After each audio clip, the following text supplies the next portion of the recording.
Drake has been watching the news. Recession, economic warning, market drop. He has no plan. And he's starting to panic. Daniel has been watching the same news, same headlines, different reaction. He made a recession plan 2 years ago, and he's barely changed anything since. In this video, we're going to build you the same plan. Not predictions, not panic. Just a clear, step-by-step response to economic uncertainty that actually works based on history. First, let's define the thing. A recession is technically defined as 2 consecutive quarters of negative GDP growth, meaning the economy shrinks for 6 months in a row. The National Bureau of Economic Research, the NBER, is the official body that declares recessions in the U.S., and they look at multiple factors beyond just GDP. Recessions are normal. They are a regular part of the economic cycle. Since 1945, the U.S. has had 13 recessions. The average length of a recession since World War II is about 10 months. The expansions between recessions average almost 5 years. The 2008 recession lasted 18 months. COVID caused the shortest recession on record, 2 months, though the market drop was severe. Most recessions are much milder than 2008. The point: recessions happen. They end. And how you behave during one determines a lot of your long-term financial outcome. During a recession, a few things typically happen at the same time. Unemployment rises as companies cut costs. Consumer spending drops. Stock markets often, though not always, fall. Some businesses close. Credit becomes tighter.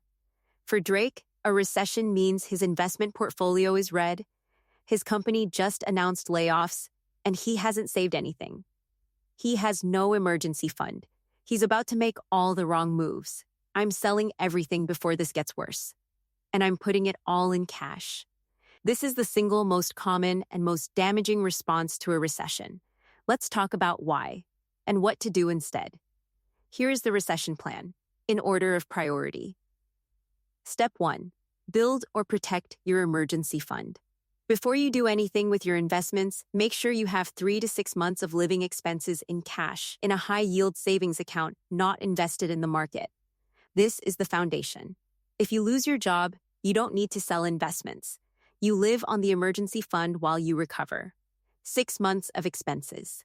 Sitting in a HISA, earning interest, not invested in the market. Untouched?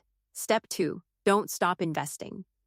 This is counterintuitive, but it's one of the most well-supported findings in investing research. During a recession, when prices drop, every dollar you invest buys more.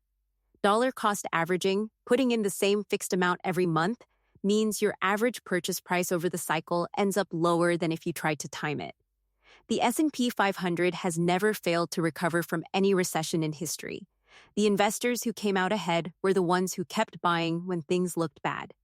Step 3. Check your asset allocation. A recession is a good time to look at your portfolio mix, not to change it in a panic, but to make sure it still matches your timeline and risk tolerance. If you're 30 years from retirement, a down market is almost irrelevant to you. If you're 5 years from retirement, you may want a bit more in bonds or cash. My allocation hasn't changed. I'm 32. I have 30 years. I kept buying. Step 4. Look at your job security honestly. A recession often means layoffs. Now is a good time to make sure your skills are up to date, your network is active, and you have a sense of how secure your position is. This isn't pessimism, it's preparation. Step 5.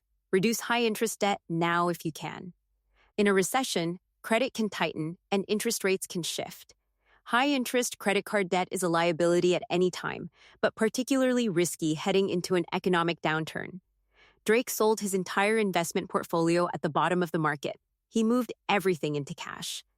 Then, the market recovered, as it always has, and he missed it. I was waiting for the right time to get back in. There is no reliable right time. Investors who try to time the market consistently underperform those who simply stay invested. A Dalbar study found that the average equity fund investor earned significantly less than the S&P 500 over 20 years, almost entirely because of buying and selling at the wrong times. Drake also had no emergency fund, So when his company cut hours, he had to sell investments at a loss just to cover rent. Here's your recession-ready checklist. 1. Build a 3 to 6 month emergency fund in a HISA before you need it. 2. Keep investing. Don't stop. Don't sell. Dollar cost average through the downturn. 3. Review your asset allocation. Adjust for your timeline, not your fear. 4. Assess your job security and update your skills and network. 5. Pay down high-interest debt while you can. 6.